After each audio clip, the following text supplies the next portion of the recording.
अस्सलाम वालेकुम दोस्तों। आज की इस वीडियो में हम आपको खुशामदीद कहते हैं। गीदड़ सिंगी से बरसगीर पाक व हिंद के लोग बखूबी वाकिफ़ हैं। ये भी एक तिलिस्म की हैसियत रखती है और ख्याल किया जाता है कि जिसके पास गीदड़ सिंगी हो उस पर दौलत की बारिश होती है। असली जोगी हजरात के बकौल कोई भी उस वक्त तक मुकम्मल जोगी नहीं बन सकता जब तक उसके पास गीदड़ सिंगी और शाम का मनका मौजूद ना हो। गीदड़ सिंगी क्या है, कैसे और कहाँ से मिलती है? बालों के इस गुच्छे में ऐसा क्या राज पहना है कि लोग इसको हासिल करने के लिए मुंह मांगी रकम देने को तैयार रहते हैं। इन जोगी हजरात का कहना है कि जिस तरह अल्लाह ताला ने दुनिया में बेशुमार पेड़ पौधे, फल, फूल और जड़ी बूटियां पैदा की हैं जो हमारे लिए ग़िज़ा भी हैं और दवा भी। जैसा कि ये जड़ी बूटियां बेशुमार तिब्बी ख्वास रखती हैं जो इंसान के लिए बेशुमार फ़ायदा के हामिल हैं, इसी तरह मुख्तलिफ जानवर और उनके मुख्तलिफ अज़ा भी बेशुमार ख़वास रखते हैं। मुख्तलिफ जानवरों के मनहूस और मुबारक होने से मुतालिक बेशुमार वाक़यात और तसव्वुरात ज़माने कदीम से आज तक मौजूद हैं। इंसान ज़माने से कई जानवरों को ना सिर्फ मुक़द्दस मकाम देता है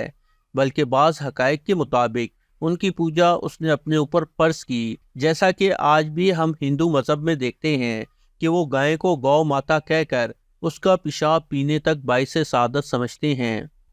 अवाम में गीदड़ सिंगी से मुतालिक बेशुमार गलत फहमियाँ पाई जाती हैं। कुछ लोग इसको गीदड़ की नाप समझते हैं, कुछ सिर्फ इसे एक बालों का गुच्छा समझते हैं। कुछ जोगी हजरात इसको एक ऐसे गीदड़ के सर पर निकलने वाला सींग बताते हैं जो कि गुलहरी के बराबर होता है और पहाड़ी इलाकों में पाया जाता है, जिसको तलाश करना भी जुए शेर लाने से कम नहीं। कुछ लोग समझते हैं कि इसको सूअर के खून और दीगर कुछ अशिया से बनाया जाता है। इसके अलावा गीदड़ सिंगी को सिर्फ दौलत हासिल करने का जरिया समझा जाता है। इस वीडियो में हम आपको गीदड़ सिंगी से मुतालिक तमाम असली और हकीकत शुदा मालूमात फराहम करने की कोशिश करेंगे ताकि आपकी तमाम गलतफहमियां दूर हो जाएं, जो कि गीदड़ों में से एक ख़ास गीदड़ के सर में एक बड़े दाने की तरह उभर आता है और वक्त के साथ साथ बढ़ता रहता है। ये आधा इंच तक भी हो जाता है। आमिल हजरात इस सींग को इसकी जड़ समेत गीदड़ के सर से निकाल कर बाकायदा हुनूत करते हैं, जिसके बाद इस सींग को सिंदूर में रखा जाता है। और इन जोगी हजरात के मुताबिक गीदड़ सिंगी बहुत मख्फी असरात की हामिल समझी जाती है और उनका कहना है कि खुदा की कुदरत ये गीदड़ के जिस्म से जुदा होने के बावजूद जिंदा रहती है और इसके बाल भी मुस्तकिल बढ़ते रहते हैं। इल्मे सिमियात के माहिरीन इस सींग को गीदड़ के सर से इंतहाई एहतियात से दाने और जड़ समेत निकालते हैं, बिल्कुल इसी तरह जैसे अगर कोई पौधा ज़मीन से बगैर जड़ के निकाला जाए तो वो मर जाएगा। बिल्कुल इसी तरह ये सींग भी जड़ समेत निकाल कर बाकायदा एक ख़ास तरीक़ा से हुनूत किया जाता है और फिर इसको किसी डब्बे वगैरह में सिंदूर के साथ महफूज कर दिया जाता है। सिंदूर एक केमिकल होता है जो कि इस सींगी में कीड़ा लगने और सड़ने से महफूज रखता है। खुदा की कुदरत के गीदड़ के सर से अलग होने के बावजूद ये जिंदा रहता है और इसके बाल भी बढ़ते रहते हैं। इल्मे सिंगियात और आमिलीन के मुताबिक गीदड़ सिंगी एक ऐसा जीता जागता तिलिस्म है कि जिसके लिए किसी पढ़ाई या चिल्ले या अमल की ज़रूरत नहीं पड़ती। जिसके पास असली गीदड़ सिंगी होगी उसको हर तरह से माली फ़ायदा हासिल होगा।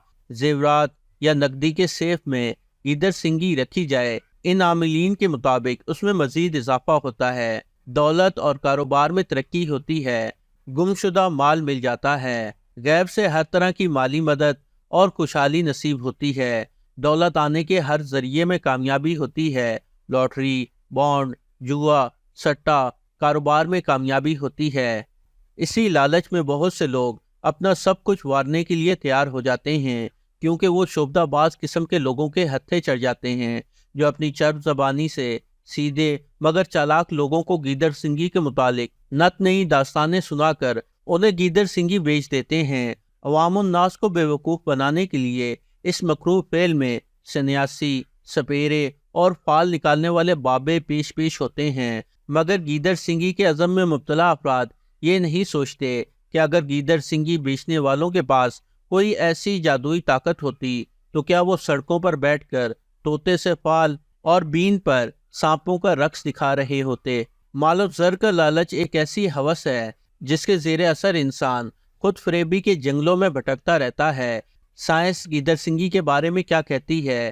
گیدر سنگی کو اکثر ہندوستان سے جوڑا جاتا ہے، حالانکہ مستند حوالہ جات کے مطابق اس کا تذکرہ قدیم مصر سے ملتا ہے، کیونکہ ان کے نزدیک گیدڑ ایک متبرک جانور سمجھا جاتا تھا۔ اسی وجہ سے ان کے ایک دیوتا کا نام انوبس تھا، جس کا سر گیدڑ اور باقی جسم انسان کا تھا۔ آپ نے اکثر قدیم مصر کے اہرام اور دوسری کئی قدیم مصری عمارات کی دیواروں پر اسے منعکس شدہ تحریر اور تشبیہات میں اس دیوتا کی تصویر دیکھی ہوگی۔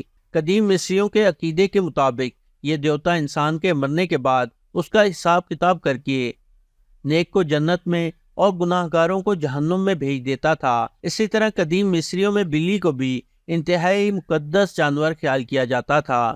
قدیم مصری سینگ والے گیدڑ کو انتہائی متبرک تصور کرتے تھے اور اس سینگ کو انوبس دیوتا کا تاج گردانتے تھے۔ سینگ والے گیدڑ کے مرنے کے بعد یہ اس کا سینگ نکال کر حنوط کرتے تھے اور ایک خاص مرتبان میں رکھ کر اپنے خزانے میں رکھتے تھے۔ اس طرح یہ طلسم چلتا ہوا ہندوستان اور تمام دنیا میں بھی پہنچا، اور وہاں بھی قدیم زمانے سے ماہر سنگیات اور ماہرین طلسمیات گیدر سنگی حنوط کر کے سندور میں رکھ دیتے تھے۔ سندور میں رکھ کر خاص قسم کے مٹکوں اور مرتبانوں میں محفوظ کر کے راجہ مہاراجہ اور بادشاہوں کے خزانوں کے درمیان رکھتے تھے، جس سے خزانے میں کمی نہیں ہوتی تھی اور خوشحالی رہتی تھی۔ یہاں کے لوگوں نے بھی اس کو گیدڑ کے جسم کا ایک مقدس حصہ سمجھتے ہوئے اپنے پاس رکھنا شروع کر دیا کہ شاید وہ بھی اس طریقے سے مقدر کے سکندر بن جائیں، اور یہ بات ثابت شدہ ہے کہ مختلف معاشروں میں تہذیبوں کے ٹکراؤ کی وجہ سے کئی ایسی رسومات نے جنم لیا جن کی وضاحت آنے والی نسلوں کے لیے ایک مشکل سوال سے کم نہیں۔ ہم اپنے ناظرین کو یہ بھی بتاتے چلیں کہ دنیا کے 10 امیر ترین لوگوں میں سے کسی ایک کے پاس بھی کوئی گیدڑ سنگی موجود نہیں ہے۔ سائنس اور بیولوجی کے مطابق گیدڑ سنگی دراصل گیدڑ کے سنگ میں کسی بیماری کے سبب پیدا ہونے والا وہ پھوڑا ہوتا ہے جسے طب کی زبان میں ٹیومر کہتے ہیں، اور یہ الگ ہونے کے باوجود بھی محض اس لیے بڑھتا رہتا ہے کہ اس ٹیومر میں جو کچھ بیکٹیریاز موجود ہوتے ہیں جو کہ ایک دوسرے کو کھا کر مسلسل بڑھتے رہتے ہیں۔ اس کے علاوہ گیدڑ سنگی کی کوئی اور حقیقت نہیں۔ پیارے دوستو، تجسس کے ساتھ ساتھ حقیقت کی جس راہ کو ہم نے آپ کے لیے ہموار کیا، امید ہے آپ نے اس سے بھرپور استفادہ کیا ہوگا۔ ہماری تحقیق کے مطابق آپ کی قیمتی آراء کیا ہیں؟ نیچے کمنٹ باکس میں ہمیں آگاہ کریں، اور ویڈیو کو واٹس ایپ اور فیس بک پر اپنے دوستوں کے ساتھ ضرور شیئر کریں، اور ہماری اگلی آنے والی ویڈیوز بھی اگر آپ دیکھنا چاہتے ہیں تو ہمارے چینل کو سبسکرائب کرتے ہوئے ساتھ موجود گھنٹی کا بٹن ضرور دبا دیں۔ شکریہ۔